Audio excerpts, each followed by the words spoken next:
ಚದುರಿಸಿದೆ ಏನು ಮೂರು ಲೋಕದಲ್ಲಿಯೂ ಕೂಡ ಮೂರು ಲೋಕದ ಗಂಡ ಎನ್ನುವಂತಹ ಗರ್ವ ಇನ್ನೂ ಕೂಡ ನಿನ್ನನ್ನು ಉಳಿದಿದೆಯೇನೋ?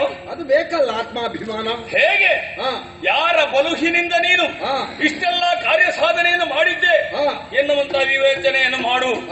ನಿನ್ನದ್ದು ಯಾವುದೂ ಇಲ್ಲ, ಇನ್ನೊಬ್ಬರ ಬೆಂಬಲದಿಂದ ನಾನು ಸ್ವಸಾಮರ್ಥ್ಯದಿಂದ ಹೋರಾಡುತ್ತಾ ಇದ್ದೇನೆ. ನಿನ್ನ ಏನು ಪರಾಕ್ರಮ ಇದ್ರೂ ಕೂಡ ಇಂದು ತೋರಿಸೋ. ವಿಜಯ ನೋಡಿದ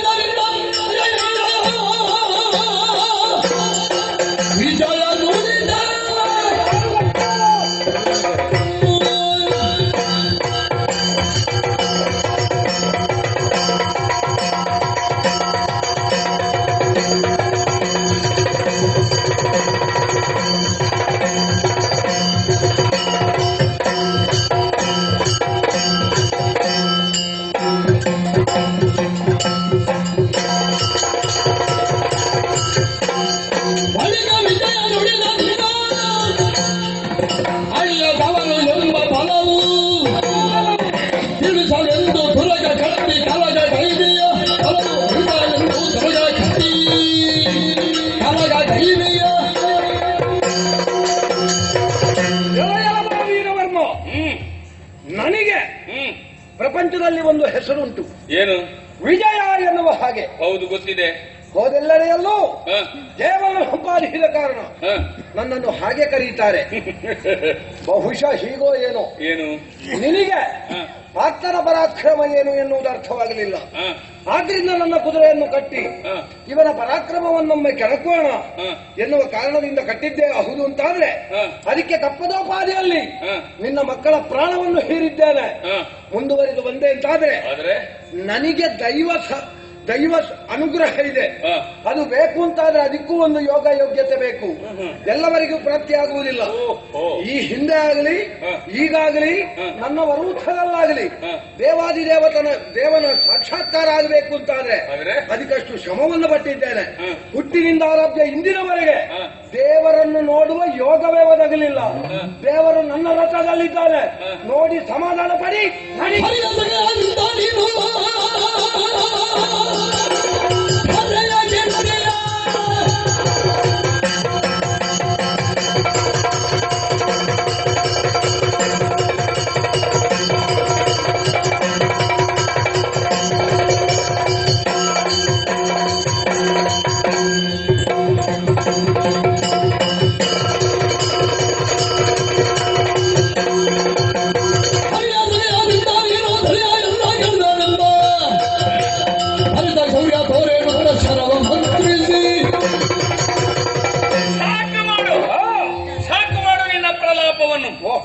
ಒಂದು ದಿವಸವಾದರೂ ನೀನು ಒಬ್ಬಂಟಿಗನಾಗಿ ಹೋರಾಟ ಮಾಡಿ ಜಯಿಸಿದ ದಿನ ಉಂಟೇನೋ? ಇಲ್ಲ, ಹರಿಯ ಬೆಂಬಲದಿಂದ ನೀನು ಈ ಪ್ರಪಂಚದಲ್ಲಿರುವಂತಹ ಎಲ್ಲವರನ್ನು ಗೆದ್ದೆ. ಅದಕ್ಕೂ ಒಂದು ಯೋಗ ಯೋಗ್ಯತೆ ಬೇಕು ಅಂತ ಹೇಳುದು. ಆಗಲಿ, ನನ್ನಂತವರಾಗುಂಟ ನಾವು ಏಕಾಂಗಿಯ ಹಾಗೆ ಒಂಟಿ ಸಲಗ. ನನಗೆ ಯಾರದ್ದು ಬೇಡ, ಯಾರ ಬೆಂಬಲವೂ ಬೇಡ. ನಾನು ಹೋದದ್ದೇ ದಾರಿ, ನಾನು ಮಾಡಿದ್ದೇ ಕಾರ್ಯ. ನೋಡುವಂತೆ ಊರಿನಲ್ಲಿ ನನ್ನ ಒಂದು ಹೆಸರನ್ನು ಹೇಳಿ ನನ್ನದಾದಂತಹ ಪರಾಕಾಷ್ಠೆ ಏನೆನ್ನುವುದು ಪ್ರಪಂಚಕ್ಕೆ ತಿಳಿದಿದೆ. ನೀನು ಇನ್ನೊಬ್ಬರ ಸಹಾಯದಿಂದ ಇಷ್ಟೆಲ್ಲ ಮಾಡುತ್ತಾ ಇದ್ದೀಯಾ? ನಿನ್ನ ಶೌರ್ಯವನ್ನೆಲ್ಲ ಕುಗ್ಗಿಸ್ತೇನೆ.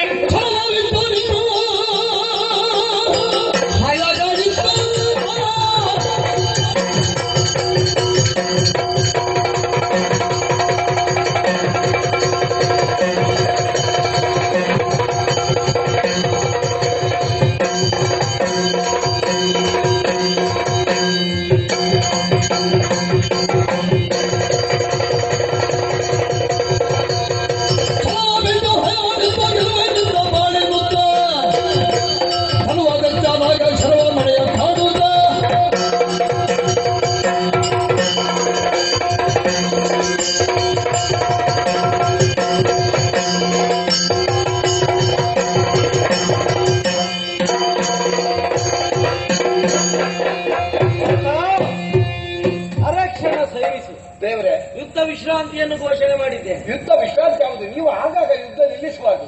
ನನಗೆ ಅವಕಾಶ ಇರುವುದು ಒಂದು ಸ್ವಲ್ಪ. ಹೌದಾ? ಅವನನ್ನು ಕೊಲ್ಲಿಕ್ಕೆ ತಕ್ಕ. ನೀವು ಮಧ್ಯದಲ್ಲಿ ಒಂದು ಸ್ವಲ್ಪ ಕೆಲಸಕ್ಕೆ ಉಮೇದು ಬರುವಾಗ ಅವ್ರು ನಿಲ್ಲಿಸಿ. ಸಿಕ್ಕ ಅವಕಾಶದಲ್ಲಿ ನಿಮಗೆ ಕೊಲ್ಲುವುದಕ್ಕೆ ಸಾಧ್ಯ ಉಂಟಾ? ಆಗುದಿಲ್ವೋ? ಖಂಡಿತ ಇಲ್ಲ. ಯಾಕೆ? ಅವ ವೀರ ವೈಷ್ಣವನಿದ್ದಾನೆ. ಸೂರ್ಯದತ್ತವಾಗಿರುವಂತಹ ರಥವುಂಟು. ಅದನ್ನು ಏರಿ ಯುದ್ಧ ಮಾಡಿದ್ರೆ ಗೆಲ್ಲುವುದಕ್ಕೆ ಸಾಧ್ಯ ಇಲ್ಲ. ಹಾಗಾದ್ರೆ ಈಗ ಏನು ಮಾಡುದು? ಸ್ವಲ್ಪ ವಿಶ್ರಾಂತಿ ಮಾಡಿ. ನಾನು ಯೋಚನೆ ಮಾಡ್ತೇನೆ. ನಾನು ಬೇಡ.